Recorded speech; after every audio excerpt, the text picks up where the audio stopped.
Next subject, personal development.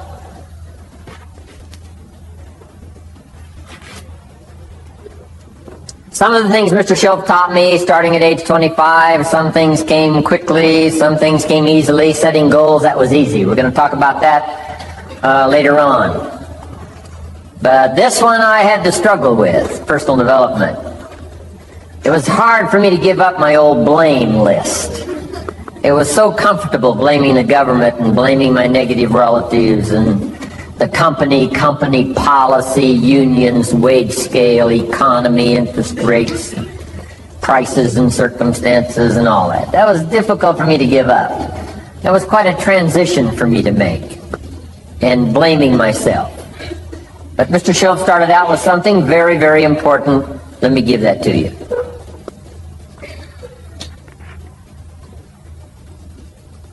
He said, it's not what happens that determines the major part of your future.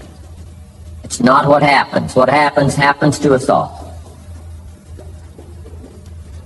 He said the key is what you do about it. It's not what happens, it's what you do about it.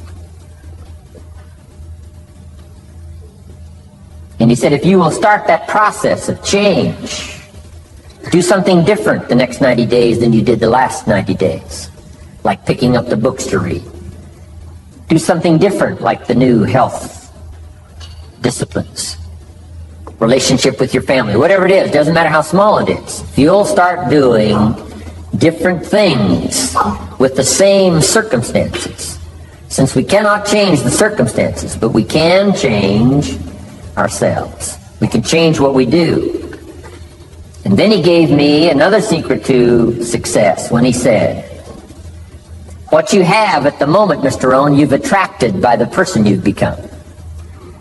What you have at the moment, you've attracted by the person you've become. Few little simple principles here. Once you understand these, it starts to explain so much. Now, sometimes it's a little tough to take, blaming yourself instead of the marketplace. Taking responsibility instead of putting it off on someone else. That transition sometimes is a challenging mission. And this one was a little tough for me. He said, Mr. Rohn, you've got pennies in your pocket, you've got nothing in the bank, the creditors are calling, you're behind on your promises. And he says, here's how that occurs. You've attracted, up until now, you've attracted the things to you because of the person you've become. Now I said, well, how can I change all that? He said, very simple. If you will change, everything will change for you. You don't have to change what's outside. All you've got to change is what's inside. To have more, you simply have to become more. And then he said, don't wish it was easier, wish you were better. Don't wish for less problems, wish for more skills. Start working on yourself, making these personal changes. And he said it'll all change for you. So let's talk a little bit about personal development. That extraordinary adventure I undertook starting at age 25. And I've never ceased that adventure. I'm still going for it in the 90s. I want to get better and better. I want my craft to get better, my business operations to get better, the things I do to get better. Because once I picked up this simple formula, I'm telling you, it's easy to figure out where the problem is if you go to work on it. Now, let's talk about personal development. And in helping kids understand personal development, I always start with money. Now, money's not the only place to start. Money certainly isn't the only value, but we've all got to start somewhere, and money's something you can count. Right? Kids are interested in money. Okay? A lot of things are a little tougher to measure. But economics is pretty easy, right? Because you can count. Okay, somebody says, how are you doing? You say, I don't know. Let's count. Now, this is not the only count. I understand that. There's a lot of other things to count. But to see if there may be some errors in your judgment and lack of disciplines in your life, we might as well start with money. Because it's so easy to count. So let's just start there. and see whether or not maybe we have messed up. Okay. So here's how I explain it to kids. We get paid for bringing value to the marketplace. Key to understanding economics. We get paid for bringing value to the marketplace. Marketplace is also described as reality. Reality, the marketplace. Now, it takes time. It takes time to bring value to the marketplace, but we don't get paid for time. It's very important for kids to understand, as well as adults. We don't get paid for time. Mistakenly, the man says, well, I'm making about $20 for an hour. Not true. Not true. If that was true, you could just stay home, have them send your money. No, it's not true. You don't get paid for the hour. You get paid for the value you put in the time. So we don't get paid for time, we get paid for value. Now, since that's true, here's one of the key questions of the afternoon. Is it possible to become twice as valuable and make twice as much money in the same time? Is it possible to become 3 times as valuable as you now are and make 3 times as much money in the same time? Is that possible? Of course. If you want to really emphasize something, that's a good phrase for it. Of course. Of course. Okay. Now, all you have to do to earn more money in the same time is simply become more valuable. America's unique. It's a ladder to climb. Starts down here, what, about $4 an hour? Big argument last year in Congress about the starting place. Should be 5, should be 5, should be 5. Well, no, it doesn't need to be 5. Why not start with 4? It's a ladder. Right? This is not a bed.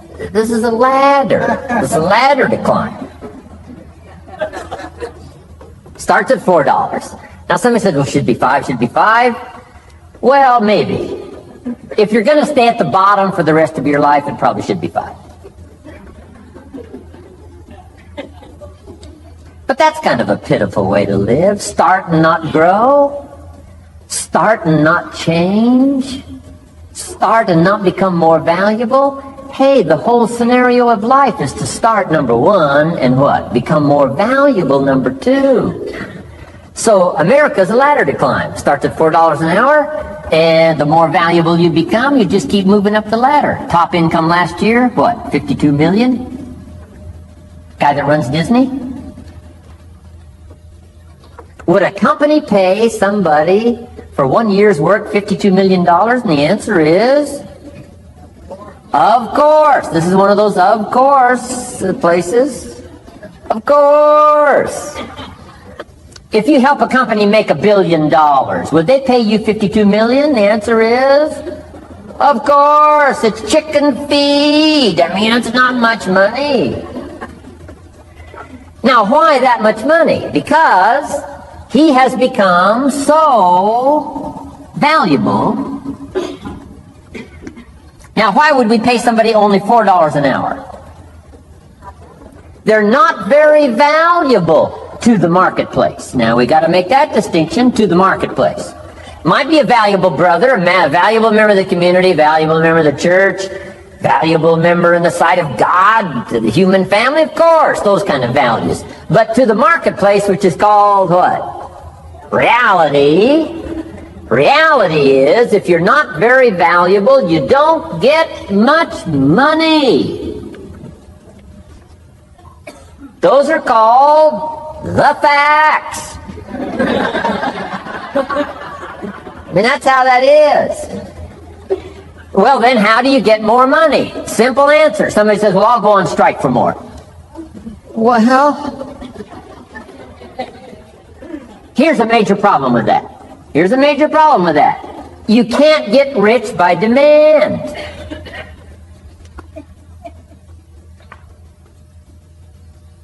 Somebody says, well, I'm waiting for a raise. I'm telling you, it's easier to climb than to wait for a raise. Why not just become more valuable rather than wait? I'm telling you, that's the key to all good things. Becoming more valuable. Why would we pay somebody $400 an hour? They've become more valuable to the marketplace. See how this works? I'm telling you, this stuff is so easy. This is America. This is a ladder. How far is it from 4 to 5? I'm telling you, it's not far. $4 to $5 an hour?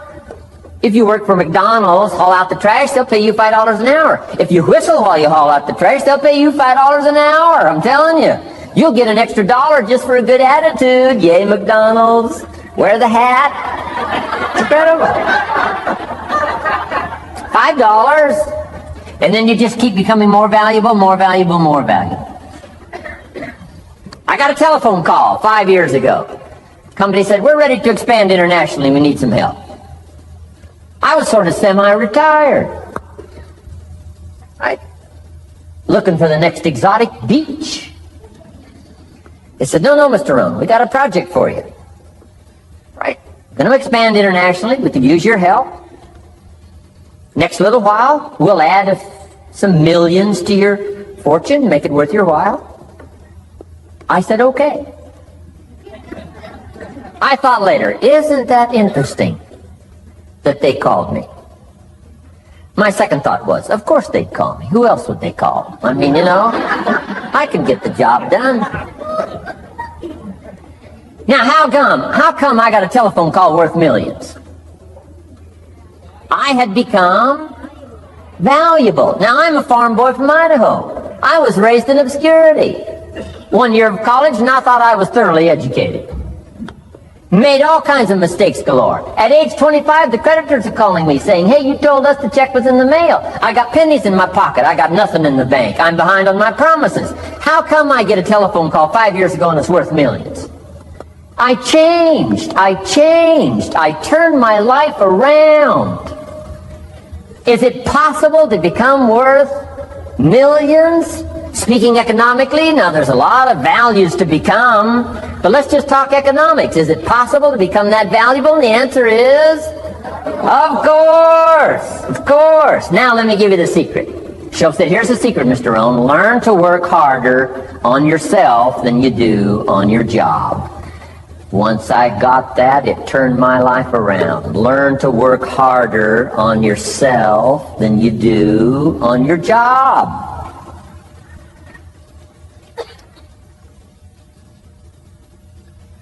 He said, if you work hard on your job, you'll make a living.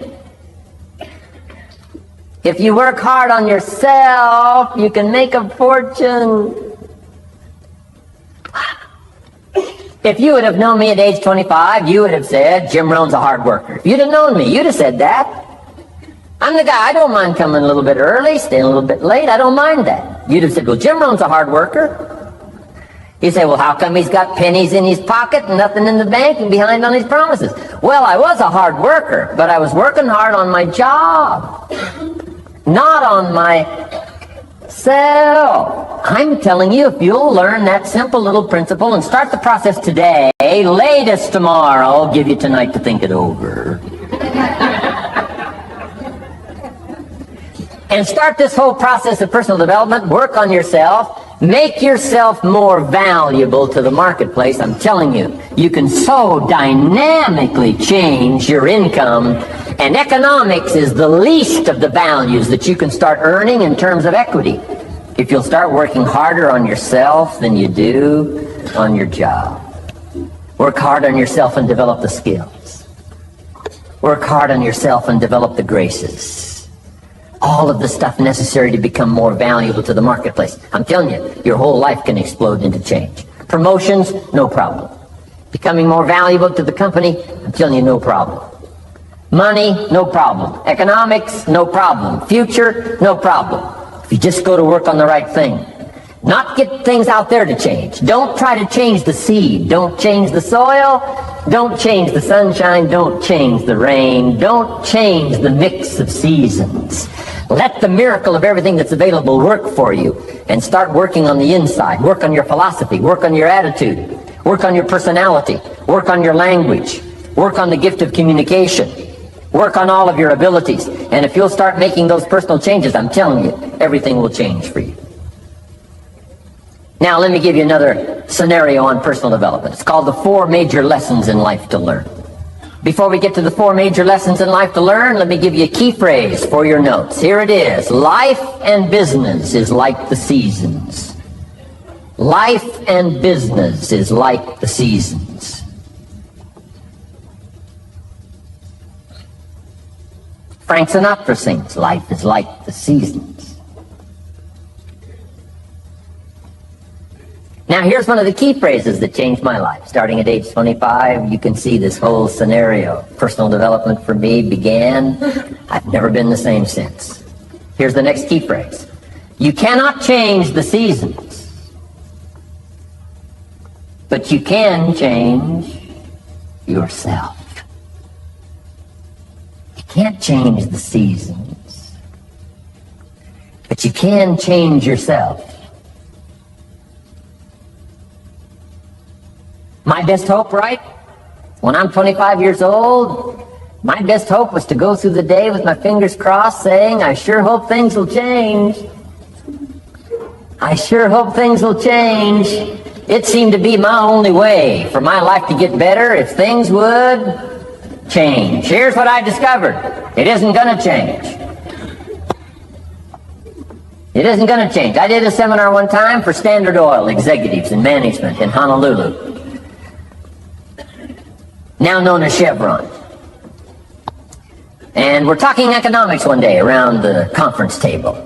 And one of them said to me, Mr. Rohn, you know some fairly important people around the world. You have a chance to travel internationally. Can you tell us what you think the 80s are going to be like? Now you can tell how far back this goes. He said, what do you think the 80s are going to be like? And I thought for a moment, and I said, gentlemen, I do know the right people. And I do have some experience, I think I can tell you.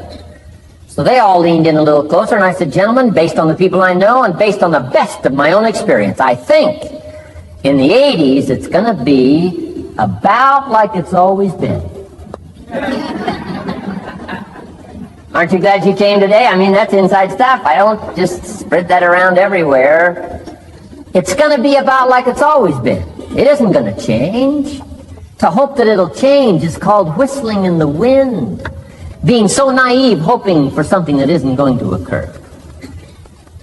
I can give you the shortest history lesson that you can imagine in one sentence. What describes human history on the spinning planet the last 6,500 years? Let me describe it for you in one sentence. Here's human history in one sentence. Opportunity mixed with difficulty.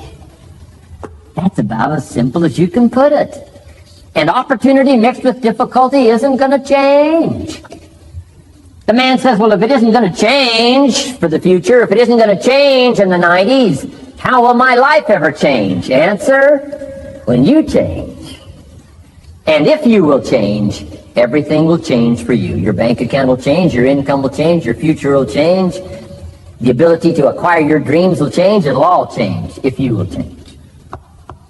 And now let's go through the scenario of the seasons. Life and business is like the seasons. Let's cover them. Here's number 1, major lesson in life to learn. Learn how to handle the winters. You say, well, Mr. Rohn, a lot of this stuff is fairly obvious. That's true. Just need somebody like me just to come along and remind us. This is what this is called today, a reminding session. I got no new truth for you to discover. This is all old stuff. We just need to hear it again. Somebody get on our case a little bit, right? We all need that. Here's number 1 lesson. Learn how to handle the winters. That's obvious. The winters come right after falls. And pray tell how often? Every year, according to written history, for the last 6,500. To cross your fingers and say, I hope it doesn't come. I'm telling you, we call that naive. Now, there's all kinds of winters. Not just the winter of the season, but there's all kinds of winters. Winter time, the down time, the discouraging time. One writer called it the winter of discontent. The winter when you can't figure it out, the winter when it all goes wrong. Economic winters, social winters, political winters, and personal winters. When your heart is smashed in 1,000 pieces, the nights are unusually long. It's called winter time.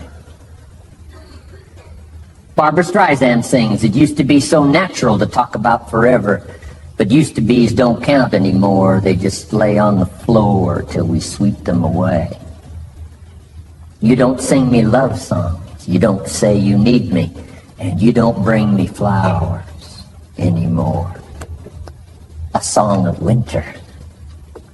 But hey, we're acquainted with all those winter scenarios. We've been through them all. Now the question is, what do you do about the winters?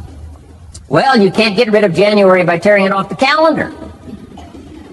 But here's what you can do with the upcoming winters of your life. The long ones, the short ones, the easy ones, the more difficult ones. Here's what you can do. Get wiser and stronger and better. Just make a list of that trio of good words. Wiser, stronger, and better. To challenge for yourself the upcoming winters of your life, don't you think you could read more? Pick up the scenario, pick up the books, pick up the cassettes. So I would put some stuff on cassettes so you can listen to it, put it in books so you can read it. Now putting it on video so you can see it. I'm telling you, anybody that wants to can get wiser. Next is stronger. Anybody can get stronger. If you're willing to do the push-ups, you can get stronger. If you're willing to put yourself through the paces, you can get stronger. Can you develop stronger skills? And the answer is yes. Start practicing, practicing, practicing. And you can get stronger. Can you get stronger in handling life situations? Of course. But you got to go to work on yourself. You can't blame out there wishing it was easier. Wish you were stronger. And here's the last one, get better. Anybody can get better. Language, we can all get better.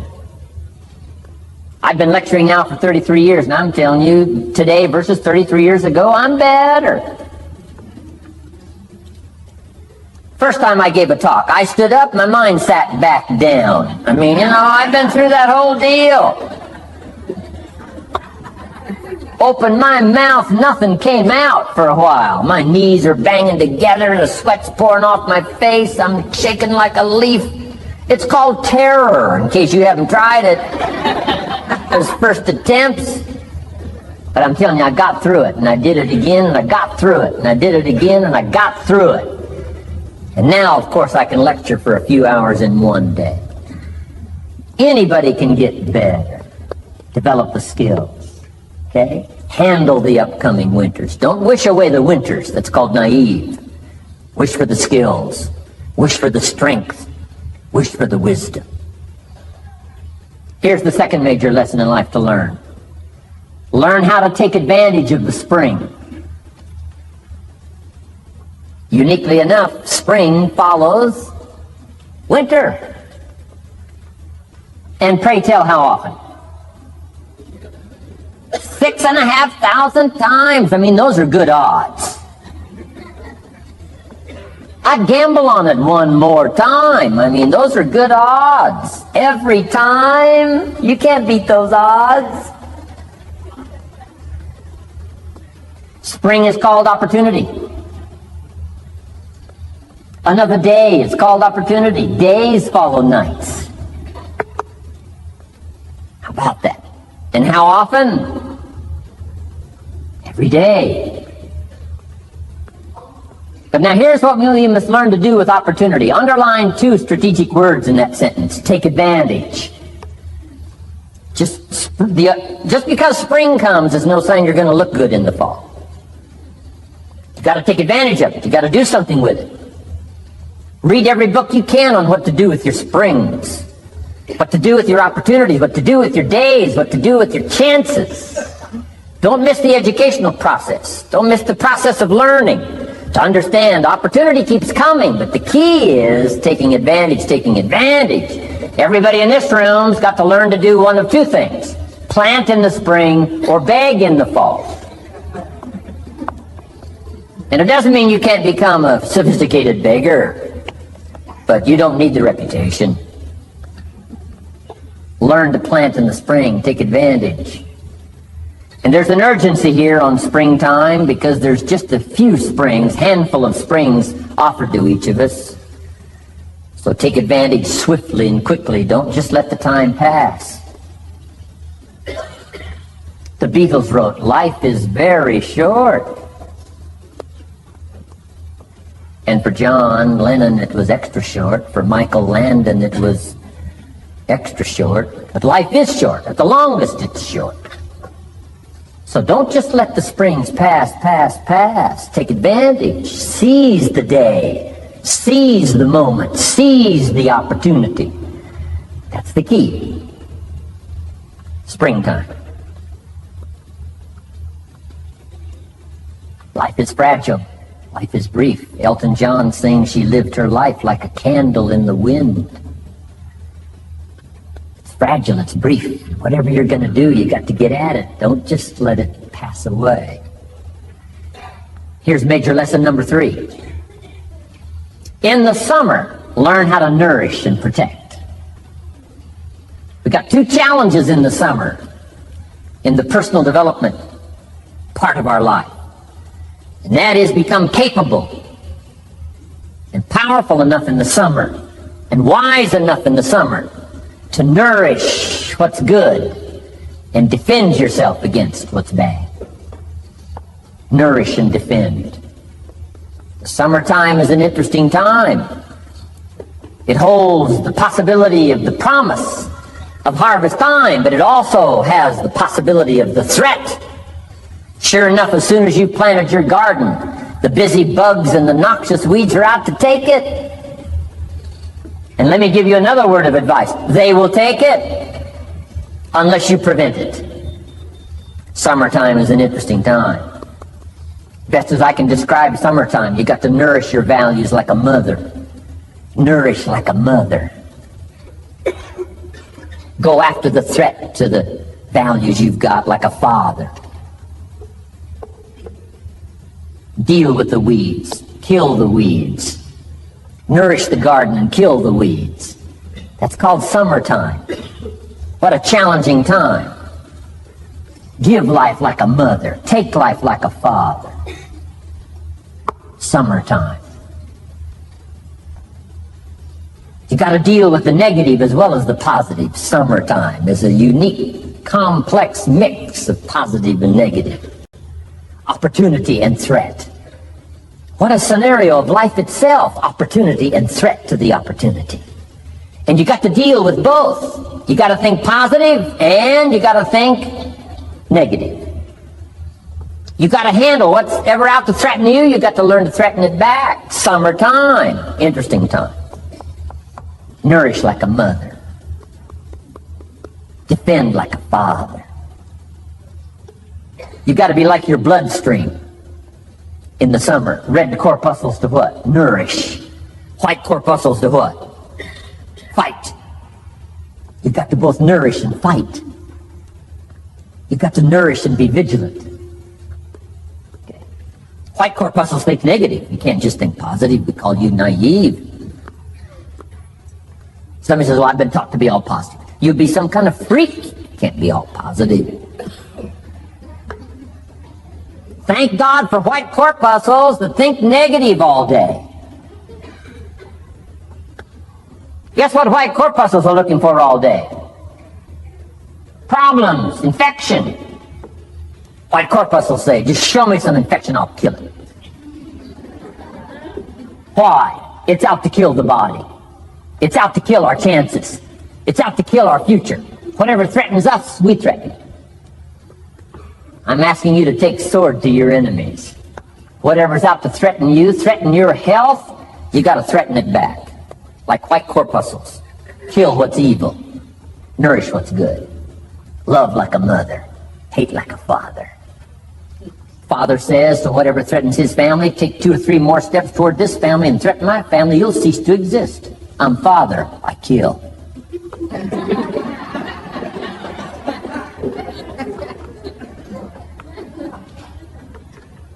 Don't let the weeds take your garden. Wreck your chances for a good harvest. Deal with your enemies in the summer. Called good and evil. The great struggle in life is called good and evil. Tyranny and liberty. Sickness and health. It's the way life is. Tyranny threatens liberty. Takes over Kuwait. Can't have that. If tyranny takes Kuwait, it'll take Saudi Arabia. If it takes Saudi Arabia, it'll take something else. Where are we going to stop tyranny? As soon as possible, lest it take the whole world value. So George Bush draws a line in the sand, consults with his allies, sends 500,000 troops to Saudi Arabia. Finally, Desert Storm takes on Saddam Hussein and drives him out of Kuwait. Why? Because it has to be done. The great struggle between liberty and tyranny. The great struggle between evil and good. And you've got to treat your own life the same. Says Saddam Hussein, you can't have Kuwait. Can't have Saudi Arabia. Furthermore, we're going to kick you out. Hires Chief White Corpuscle General Schwarzkopf.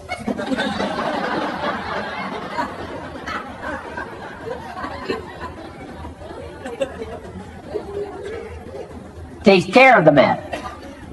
I'm asking you in the summer, nourish like a mother. Threaten whatever threatens you like a father. Now you can also turn around the scenario, that's true. Love like a father, hate like a mother. Give life like a father, take life like a mother. You can turn the scenario around. The key is both love and hate. Single parents have got the greatest challenge. Love like a mother, hate like a father. Love like a father, hate like a mother. Nothing more dangerous than an angry mother.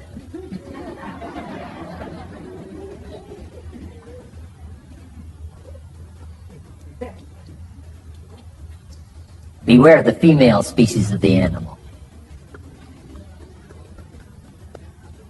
They call her Black Widow spider. Why? Because when she finishes, there is no male spider.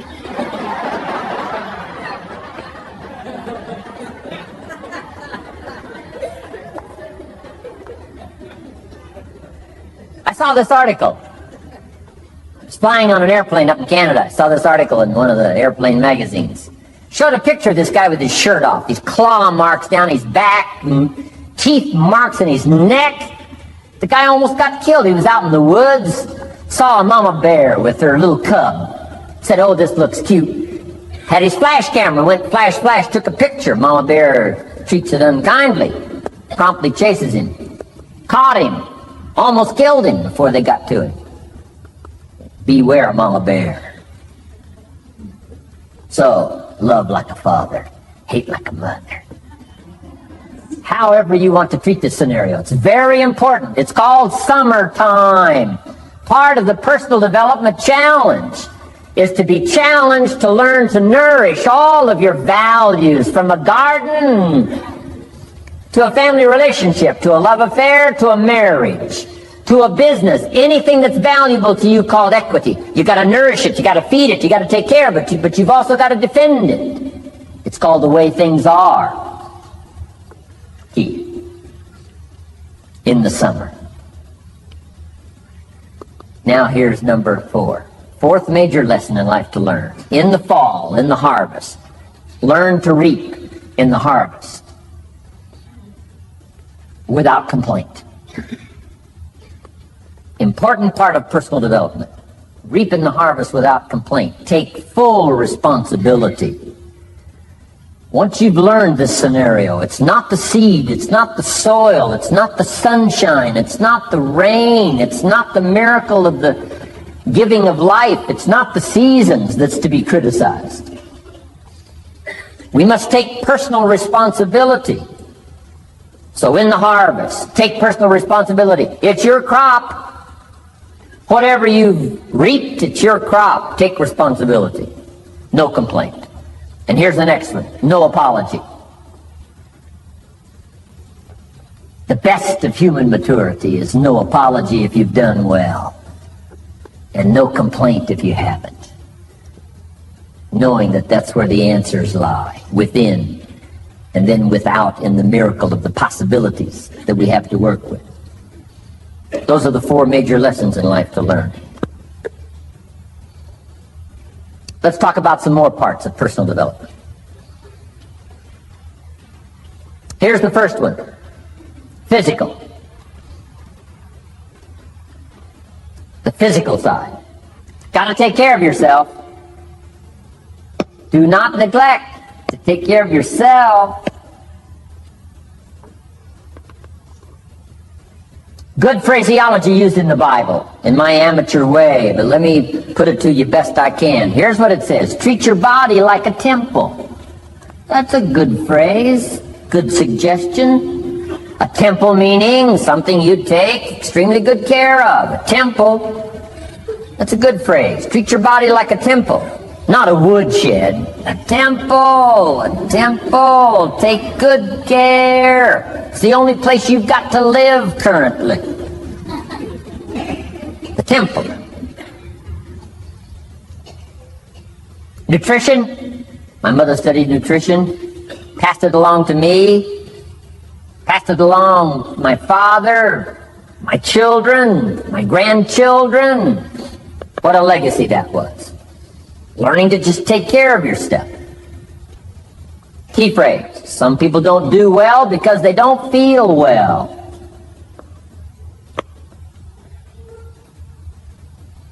They've got the gifts, they've got the skills.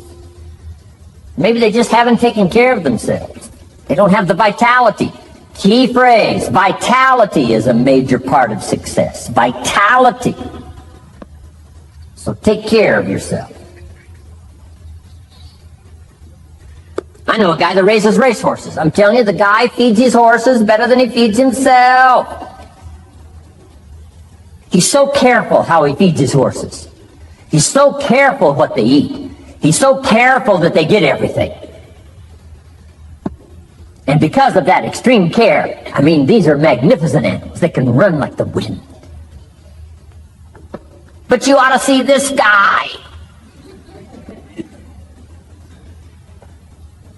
10 steps up a flight of stairs, and I mean, he's all out of breath. His horses can run like the wind, and he can hardly make it up the steps. The guy takes care of his animals better than he takes care of himself. Some people feed their dogs better than they feed their kids. Physical. Now there's all kinds of parts to physical.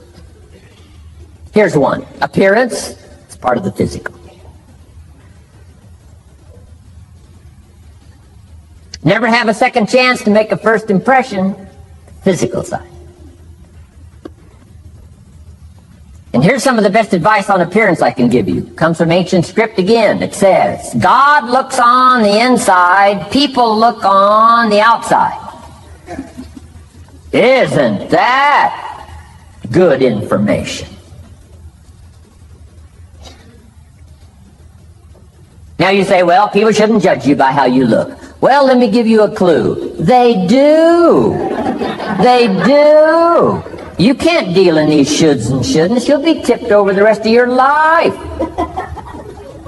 Now, of course, when people get to know you, they'll judge you by more than what they see. But at first, they're gonna take a look.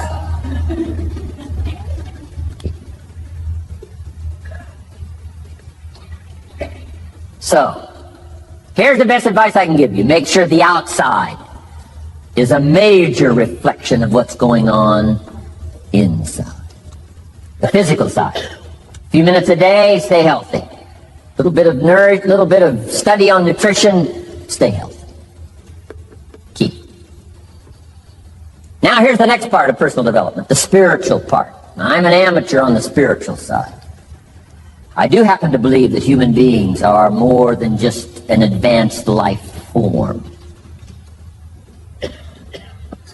An advanced species of the animal kingdom. I do believe humans are a special creation. That's just my personal belief, and I don't ask you to buy it. But here's what I do ask you to buy. If you do believe in spirituality in any manner, here's my best advice. Study it and practice it. Do not neglect your values. Do not neglect your virtues. If you do believe in spirituality, my advice is study it and practice it. Don't let it go unstudied. Don't let it go unnourished, if you do believe. That's my best advice on the spiritual side.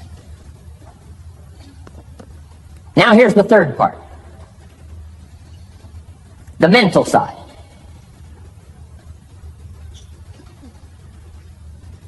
Part of this personal development challenge is to develop mentally. Learn, study, grow, change. It's what schooling is all about. And the human development takes time, incredible amounts of time. That's why we've taken the time for this seminar. It just takes time. Some things you can't cover in a 20-minute speech. You can't cover in a little 5-minute talk. It takes time. For humans, it seems like more time than any other life form, human beings. The little wildebeest in Africa, guess how much time it's got as soon as it's born to be able to run with the pack so it doesn't get eaten by the lions? Guess how much time it's got? A few minutes. As soon as the little wildebeest is born, tries to stand up, falls down, its mother nudges it, gets it to stand back up, falls back down. Finally, on little shaky legs, it tries to nurse. Mother pushes it away. She moves away, so it can't nurse. Why? You can't nurse now. You got to develop some strength now. The lions. Falls down, gets back up, tries to nurse. Mother pushes it away. No. You got to get these legs strong. How much time have we got? Not much time. Mama wildebeest says, not much time.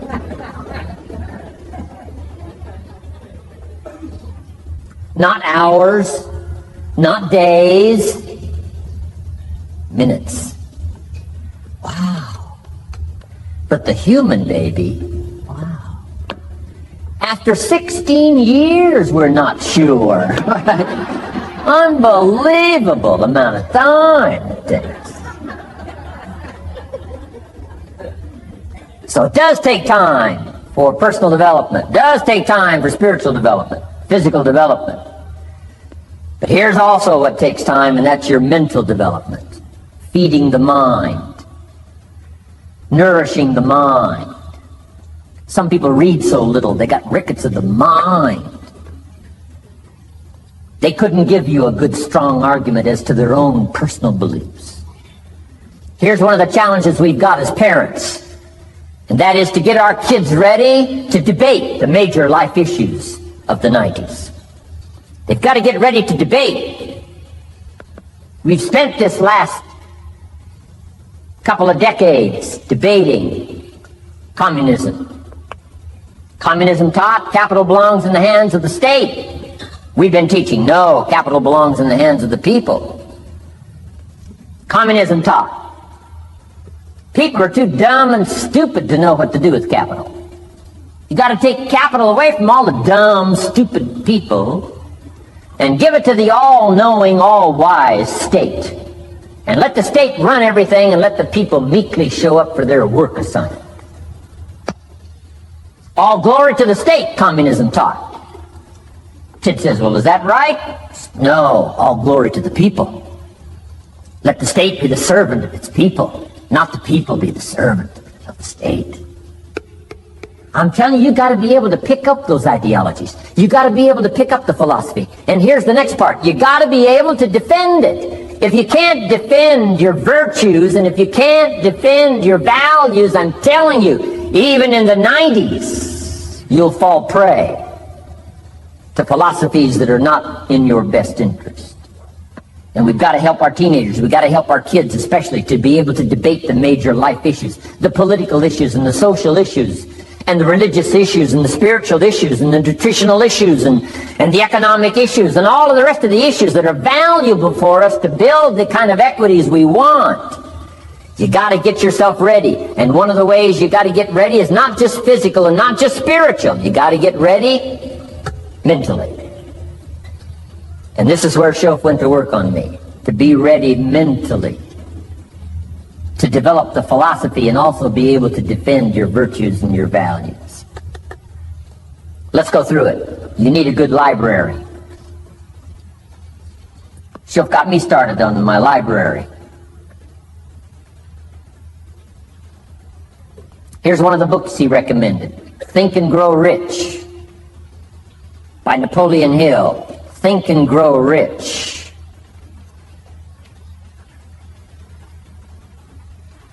Shoaff said to me, doesn't that book title intrigue you? Think and Grow Rich.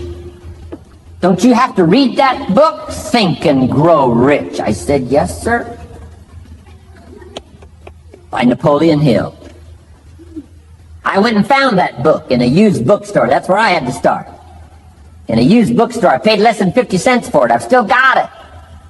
It's one of the rare hardback covers. Think and Grow Rich by Napoleon Hill. Wow, Shoaff was right. Get a library started. It'll change your life. Any home over $200,000 has got a library. Why do you suppose that is? Wouldn't that make you curious? How come every home over $200,000 has got a library? Does that tell you something? Does that educate you at all? You say, well, I can't afford a $200,000 home. It doesn't matter what size home. Take your present apartment, clean out a closet, call it your library, and start acting intelligent.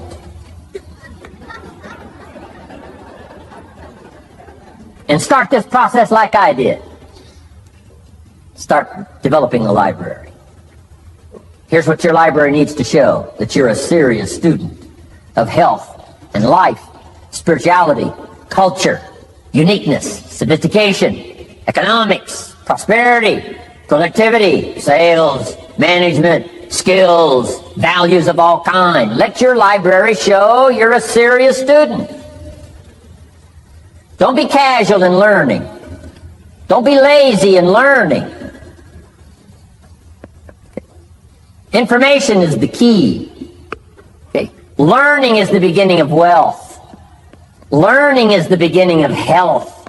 Learning is the beginning of prosperity. Learning is the beginning of democracy, the beginning of freedom. All values, all virtues start with the learning process. So don't be lazy in learning. Don't be lazy in gathering the library that'll teach you and instruct you. And I got that book, Think and Grow Rich. Some of the ideas in that book inspired me no end, helped me to change my life. Now, it's got some weird stuff in it. You know, it's got some weird stuff. Napoleon was weird, so you gotta separate out a little of this weird stuff. But you can do that. You can separate out the weird stuff, okay? Unless you're weird, just do the weird stuff. Anyway, remember, don't be a follower, be a student. That's the key to all books. Don't be a follower, be a student. Okay. Another book he recommended. Help Me Become Financially Independent. We're going to cover that before we finish this afternoon. The book was entitled The Richest Man in Babylon.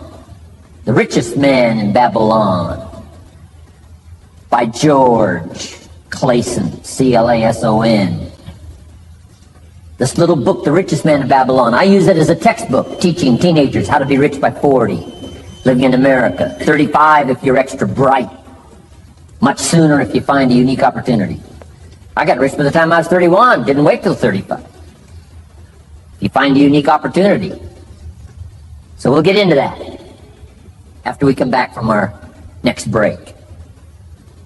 Richest Man in Babylon. Get your library started. Here are some key sections to put in your library called mental food. In fact, we call it food for thought. It's so important to nourish the mind, not just the body, but nourish the mind. Key phrase. Now it needs to be well balanced. You can't live on mental candy. Somebody says, well, I just read this positive stuff. That's too second grade. You got to get out of second grade. You can't just be inspired. You got to be taught. You can't just be inspired. You got to be educated. Key. Here's a good book. It's called How to Read a Book. Good title. How to Read a Book by Mortimer Adler.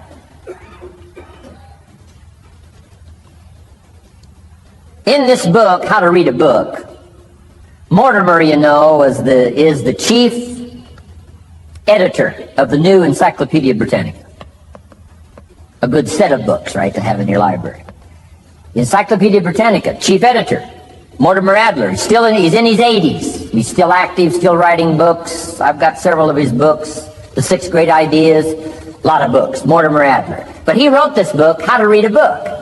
Now, in this book, How to Read a Book, not only does he give you some good suggestions on how to get the most out of a book. It's one thing to read it, it's another thing to get the best out of it. He'll give you some techniques on how to get the best out of a book. It's very good. But here's what's also in his book, How to Read a Book, a list of what he calls the best writings ever written. The best writings ever written. I've used it as a centerpiece for my library. So I'm just asking you, take a look. If it suits you, fine. If it doesn't suit you, hey, keep looking till you find something to suit you. But well balanced. Let me give you some of that balance. Number 1, history. We've all got to have a sense of history. American history, national history, international history, family history, political history. We all need a sense of history. Shortest history lesson. Opportunity mixed with difficulty. No matter how far back you go, 1,000 years ago, 2,000 years ago, 3,000, 4,000 years ago, I'm telling you, it all reads the same. Once you understand the thread that it isn't going to change, then what's going to change for my life? Answer, looks like I'm going to have to change. History helps us to understand how it is, what there is to work with, seed, soil, sunshine, rain, and what human beings have done with it in the past. And how many of them have, like I did by age 25, they have messed up. That's what history's for. Be a good student of history. Here's a good book, Lessons of History by Durant. Lessons of History by Durant. This little book is only 100 pages, but I'm telling you, it's so well written, you'll be intrigued, as I was. This little book, Lessons of History by Durant.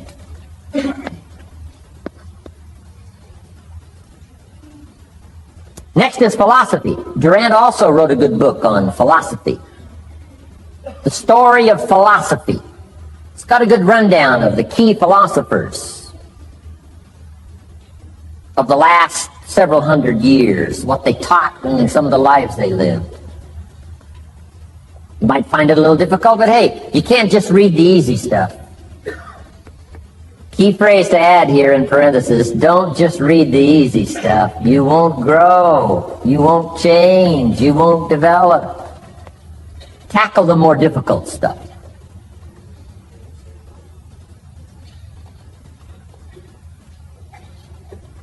Next, novels. Novels are good. Sometimes an intriguing story keeps our attention so that the author can weave in the philosophy he or she is trying to get across. Ayn Rand was probably better at that than anybody else I could possibly think of. Atlas Shrugged, some of those towering novels. The novel kept us intrigued, but guess what she was doing all the time? Feeding us her philosophy, feeding us her philosophy. Now, whether you agreed with her philosophy or not, you had to admit she was really good at getting it out there, weaving it through the story, in the dialogue and in the speeches, and in the text. Fabulous. Novels. Novels are good. Now, here's a little personal advice. Skip the trash. And you don't. Someone says, well, sometimes you can find something valuable in a trashy novel. I wouldn't go through it to find it. You can find a crust of bread in a garbage can, but I wouldn't go through it. Number one, you don't need the reputation. So, not enough time to read the brilliant stuff, the good stuff. Skip the trash, really. My personal advice on personal development, becoming more valuable than you are.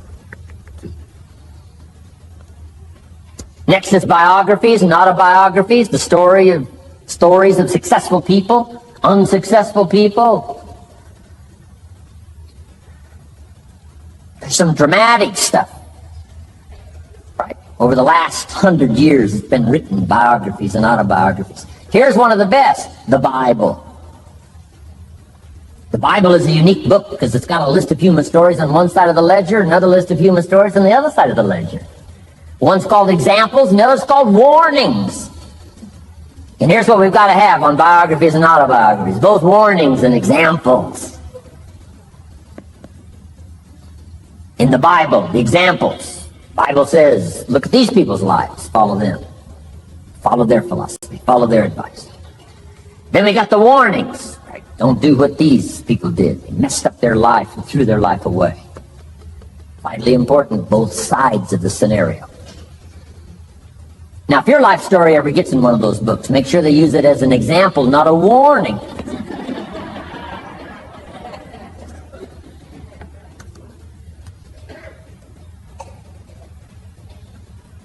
Also, we need balance, both sides, balance, good and evil, biographies, autobiographies.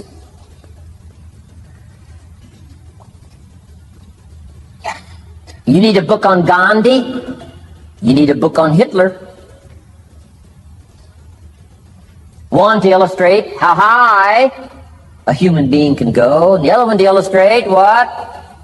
How low and despicable a human being can become. We need both sides of the scenario. Next, accounting. Got to have a little, at least primary view of accounting.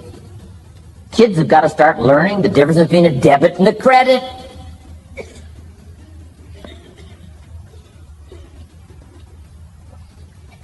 Next is law. We all need, right, a little bit. You don't have to be a lawyer, but you got to know contracts, what to sign, what not to sign, backups, good advice, how to be safe rather than sorry. All of us need a little law, not a lawyer, but a little law, especially these complicated days. Everything's in court these days. I learned this the hard way. Company wanted to borrow money a long time ago. Up in Canada. Company wanted to borrow some money. The bank said, well, yes, we will loan the company the money if Mr. Rohn will sign personally. And I wanted to play hero, and I knew the company could pay it back. $250,000. So I signed. No problem. Sure enough, within less than a year, they paid it all back. $250,000. I am now a hero. Well, about a year later, this company gets into financial trouble. They go back to the bank and borrow this $250,000 again. I said, I hope my phone doesn't ring because I won't sign the note this time. Because I knew they were in trouble. I knew they were probably going to go bankrupt. My phone never rang. I'm off the hook. Sure enough, within less than a year, the company goes bankrupt. Can't pay. But I get this letter from the bank saying, Dear Mr. Rohn, since the company cannot perform its obligation and pay this $250,000, and since we have here your personal guarantee, would you please send us your check for $250,000? I said, hey, hold it. There must be some mistake here. I signed that first note, and they paid it all back. I wouldn't have signed the second note. I didn't sign the second note. Well, what I didn't know I had originally signed was a continuing guarantee. So now I know what the word continuing means.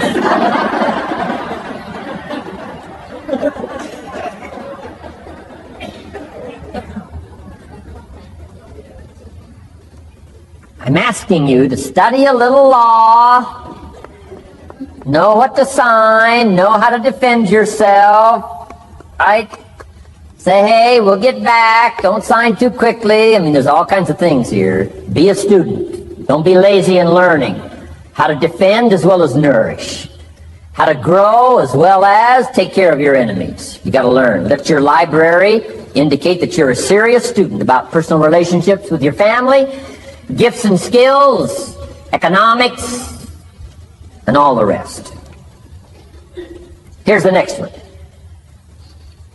Economics. We're going to study that when we come back from our break.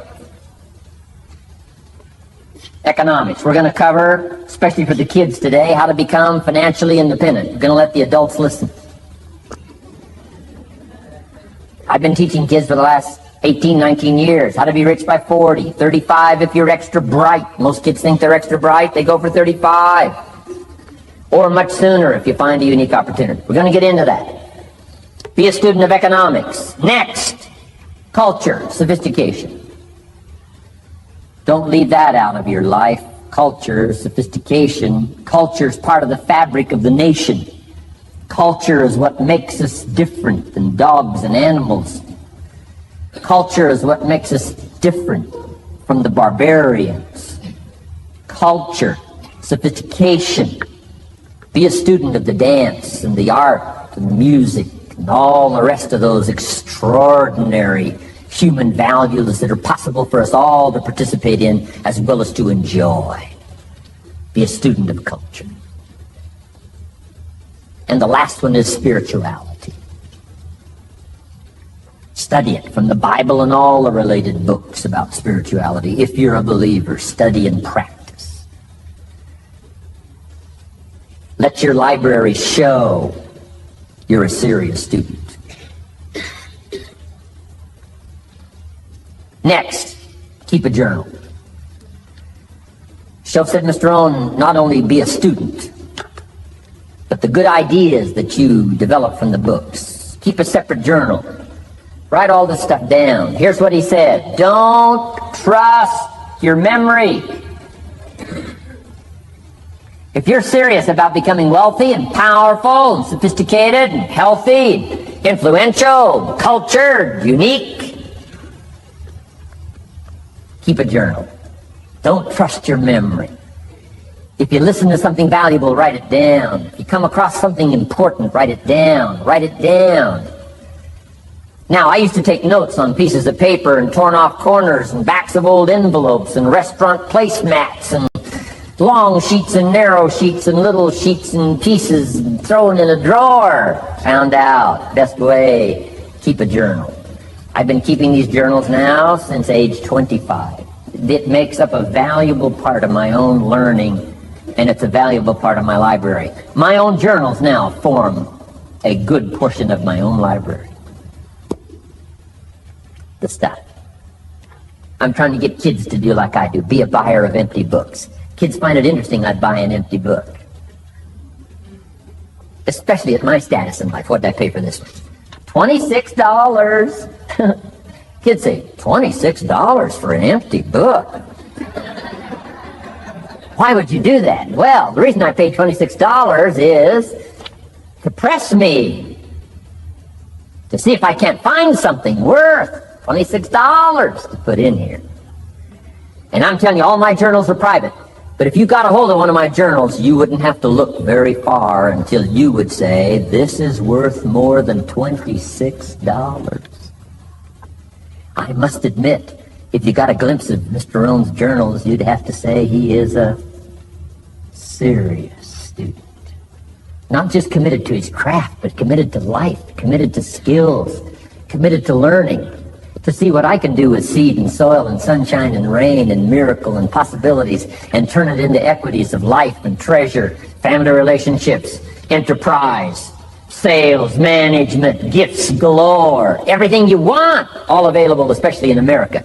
I'm asking you, keep a journal. I call it one of the three treasures to leave behind. Let me give you that. One of the three treasures to leave behind. Number one is your pictures. Take a lot of pictures. Did you ever look back, right? 2 or 3 generations, just a handful of photographs way back there. Wouldn't it be something if there was album after album, thousands of pictures to help tell the story? A picture's worth 1,000 words. Don't be lazy in capturing the event. How long does it take to capture the event? A fraction of a second. How long does it take to miss the event? A fraction of a second. Errors in judgment or disciplines. Take lots of pictures. Help tell the story. Click, click, got it. Click, click, got it. Keep. I go to Taiwan to lecture. Taipei, Taiwan. Grand Hotel. Neat place to do a weekend seminar. I got 1,000 students. Guess how many cameras? 1,000 cameras. They all bring their cameras. They wouldn't miss the event, take pictures. Takes me more time to take pictures than it does to do the lectures. Here's my new American friend. Here's my new American friend. Click, click, save it. Got it. 1,000 words, each one. What a scenario. Don't miss the pictures. When you're gone, one of the things to leave behind, the treasure in picture as well as in words. Next, your library. The library that you gathered, that taught you, that instructed you, that helped you to defend your ideals, that helped you to develop a philosophy, that helped you to become wealthy and powerful and healthy and sophisticated and unique. The library that helped you conquer some disease, the library that helped you to conquer poverty, the library that caused you to walk away from the ghetto, the library, the books that instructed you, fed your mind and fed your soul. Leave your library behind. One of the greatest gifts you can leave behind is your library. Stepping stones out of the darkness into the light. Your library. So leave your books behind. Your books will be more valuable than your couch. Your books, books, books. And third is your journals. The ideas that you picked up. The notes you took at seminars like this. Wherever you found an occasion to gather something valuable and put it in here so you could go back over it and go back over it. Repetition is the mother of skill. Read it one more time. Learn it one more time. See if you can digest it one more time. Let it coach you one more time. Let it teach you one more time. Let it inspire you one more time. Words are inspirational. The lyrics of a song. And not just read it once. That's why we put our stuff on cassettes so you can go through it again and again and again.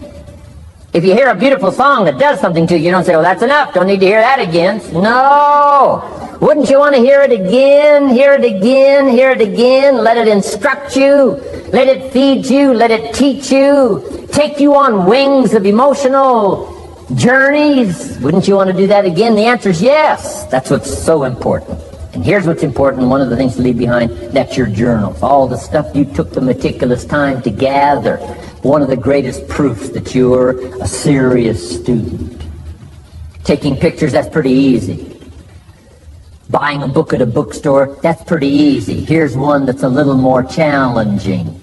Be student enough of your own life and your own future and your own destiny. Be student enough to take the time to keep the notes and keep the journal. You'll be so glad you did. What a treasure to leave behind when you go. Your journals. Wow. I wouldn't be without mine now. I'm in Carmel, California, one of my favorite places.